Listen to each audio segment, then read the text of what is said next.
আসসালামু আলাইকুম। আজকের এই ভিডিওতে আমরা বুটস্ট্র্যাপ 5 এর টাইপোগ্রাফি নিয়ে কথা বলবো। টাইপোগ্রাফিটা অনেকটা আমাদের এইচটিএমএল এর কাজটাই করে, কিন্তু এটা অনেক স্মার্টলি করে। আপনি যদি হেডিং তৈরি করতে চান, এই ধরনের অন্য কিছু যদি তৈরি করতে চান, এইচটিএমএল এর ট্যাগ না লিখে, তাহলে অবশ্যই আপনাকে টাইপোগ্রাফির টিউটোরিয়ালটা দেখতেই হবে। টাইপোগ্রাফি দিয়ে যে শুধুমাত্র হেডিং তৈরি করা যায় ব্যাপারটা এইটা না।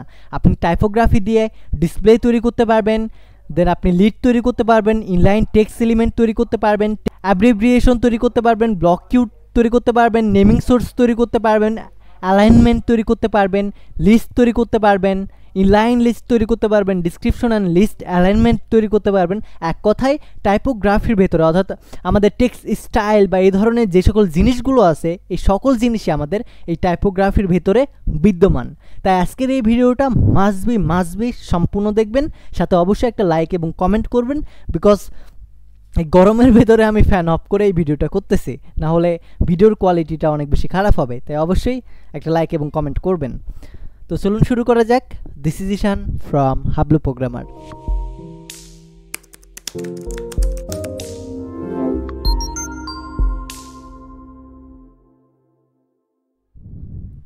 তো সবার শুরুতে আমাদের টাইপোগ্রাফি নিয়ে কাজ করার জন্য আমি আমাদের ফাইলে যাব, আর এখানে গিয়েছে আমি একটা আগে ডিভ ক্রিয়েট করবো এবং ডিভের ক্লাস নেম দেব কন্টেইনার।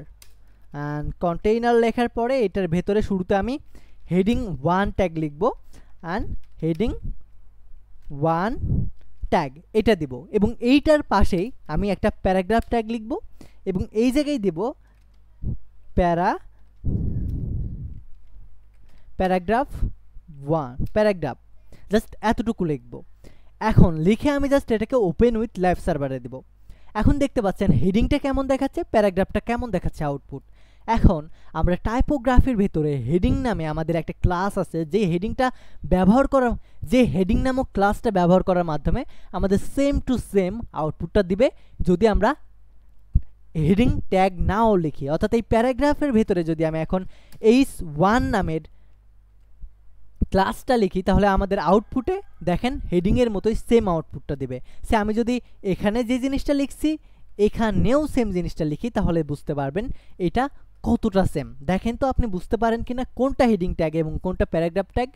দুইটাই কিন্তু সেম দেখাচ্ছে, সেম উইথ হাইট স্পেস নিয়ে একদম সেম টু সেম দেখাচ্ছে টাইপোগ্রাফির হেডিং 1 ক্লাসটা লেখার জন্য। আমাদের যে হেডিং 1 ক্লাসটা আছে এইটাই না, আমাদের বুটস্ট্র্যাপ 5 এ HTML এর যে 6টি ট্যাগ থাকতো হেডিংয়ে, ঠিক সেম ওয়েতে টাইপোগ্রাফির ভেতরেও হেডিং 1 থেকে হেডিং 6 পর্যন্ত আমাদের 6টি ক্লাস আছে। যে 6টি ক্লাস লেখাতে যে আউটপুটটা দিবে, আমাদের HTML এর ট্যাগ লেখাতেও সেম আউটপুটটাই দিবে। এটা দেখার জন্য আমি এইটার পরে হেডিং 2 লিখব, এবং এই জায়গায় দিয়ে দেব হেডিং 2, এবং হেডিং 2 এর পরে গিয়ে আমি প্যারাগ্রাফ ট্যাগ লিখব। এই জায়গায় আমি ক্লাস দিয়ে দিব h2 বা হেডিং 2, এখানে আমরা প্যারাগ্রাফ দিচ্ছি আর ওই জায়গায় ট্যাগ লিখতেছি। এই জায়গাতেও আমি সেম জিনিসটা দেব হেডিং 2। অ্যান্ড এখন যদি আমি আউটপুট দেখি, তাহলে দেখবেন হেডিং 2 দুইটারই আউটপুট সেম দেখাচ্ছে। ঠিক সেমভাবে 3, 4, 5, 6 এইগুলাও আমরা সেম ওয়েতে আউটপুট দেখাতে পারবো উইদাউট আমরা HTML এর ট্যাগ ব্যবহার করে। আমি চাইলে এখন এই ট্যাগগুলো কেটেও দিতে পারি, আমরা জাস্ট এটার সাথে মেলানোর জন্য এই ট্যাগগুলো তৈরি করেছি।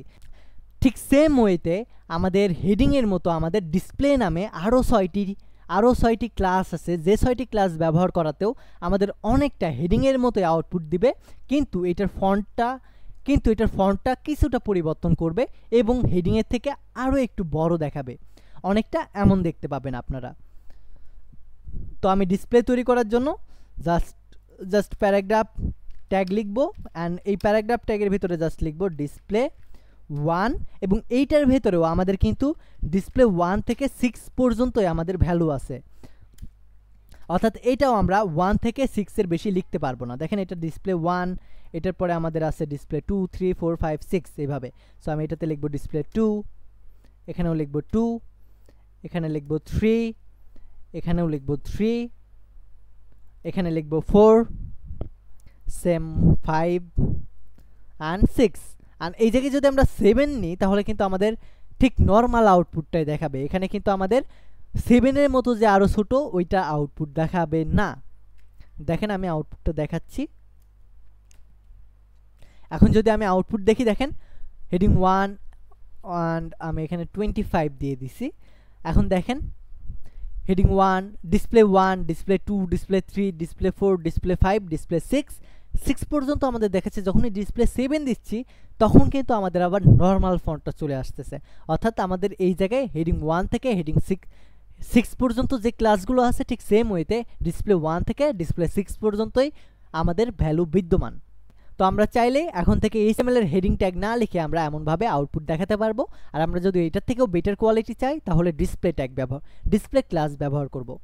দেন এইটার পরে আমাদের থাকে লিড ক্লাসটা ব্যবহার করলে আমাদের এই প্যারাগ্রাফটাকে একটু স্ট্যান্ডার্ড লেভেলের করে এবং এটার কালারটা কিছুটা পরিবর্তন করে, যেটা আপনি দেখতে পাবেন। আমি নর্মালি প্যারাগ্রাফ ট্যাগ লিখব এবং এইটার পরে শুরুতে আমি প্যারাগ্রাফ ট্যাগ দিচ্ছি, লরেম ইফসামেসে 10 ওয়ার্ড লিখব, এটা নর্মাল ট্যাগ। এবং এইটার পরে আমি আবারও অর্থাৎ এটাই কপি করে নিচ্ছি এবং এইটা একটা ডিভের আন্ডারে রাখবো। এই ডিভের ক্লাস নেমটা দিব আমি লিড। জাস্ট দেখেন ডিভ ক্লাস নেম দিব LEAD লিড। অ্যান্ড এইটার ভিতরে যদি আমি রেখে দিই অ্যান্ড আউটপুট যদি দেখি তাহলে দেখতে পাবেন এইটা প্যারাগ্রাফ ট্যাগটা দেখেন এবং এইটার পরে লিড দেওয়ার পরে এইটার ভেতরের প্যারাগ্রাফ ট্যাগটা দেখেন। এটার ফন্টটা কিছুটা বড়, এটার কালারটা কিছুটা অন্যরকম এবং অনেকটাই স্মার্ট দেখাচ্ছে। আপনি লিড ক্লাসটা ব্যবহার করে প্যারাগ্রাফটাকে কিন্তু অনেক বেশি স্মার্ট করতে পারবেন।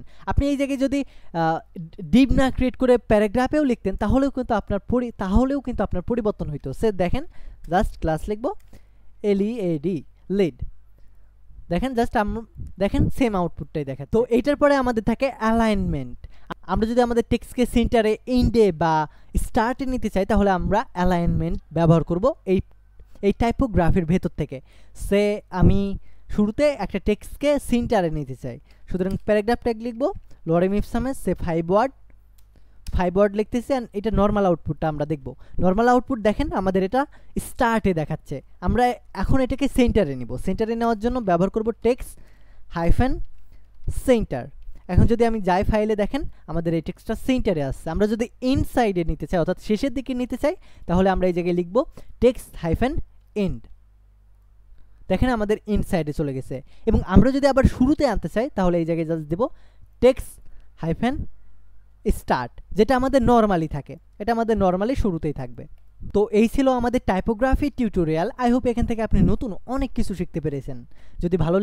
যদি ভিডিওটা ভালো লেগে থাকে তাহলে অবশ্যই একটা লাইক এবং কমেন্ট করে ইউটিউবের অ্যালগোরিদমকে সাজেস্ট করুন যে এই ভিডিওটা অনেক বেশি হেল্পফুল ছিল। ধন্যবাদ। Take a risk.